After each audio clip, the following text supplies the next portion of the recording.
Welcome to the Daily Plunge. We are in the book of Genesis, chapter 27, verses 1 through 29. Isaac is old. He's like at least 97. His eyes are too dim to see. And he calls Esau, the oldest, right? The outdoorsman, his favorite son, the oldest son. He says, go hunt me some game and prepare it and bring it back to me. And I'm going to give you your inheritance. I'm going to give you your blessing because I'm nearing my death. And I don't know how long I'm going to be. So I want to do this, and as he says in verse 4, so that my soul may bless you before I die.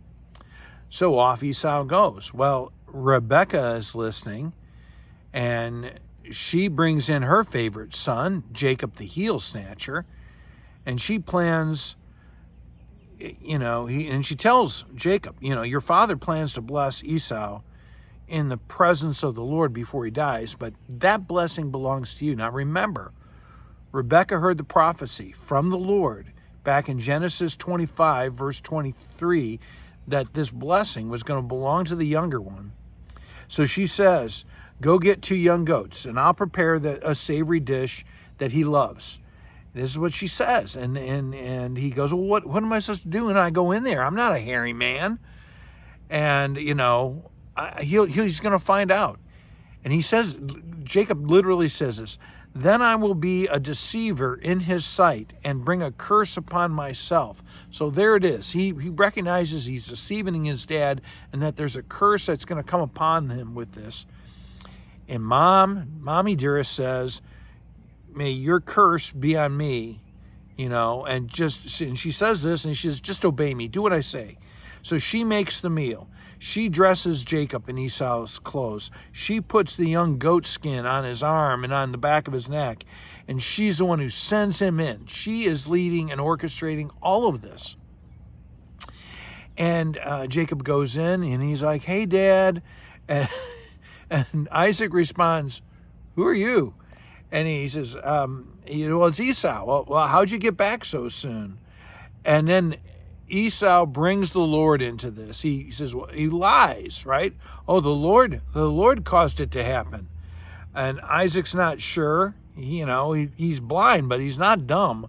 He says, come close so I can feel you. Are you really Esau? And again, Jacob lies through teeth. Yeah, Dad, it's me, Esau. So his dad eats the meal. Even after that, he smells his clothes to see if it's really Esau. And then he gives him the blessing. May the Lord bless you, make you prosperous. All the nations are going to bow down to you. You're going to be master over your brothers, over your mother's sons. And those who curse you, may they be cursed, and may, blessed, may those who bless you be blessed. Now, this is incredible. This is all Rebekah's work. And we remember that Rebekah is a very strong-willed woman.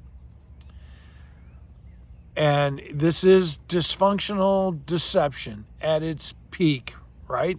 This is a horrible thing that she's done to Isaac and Esau.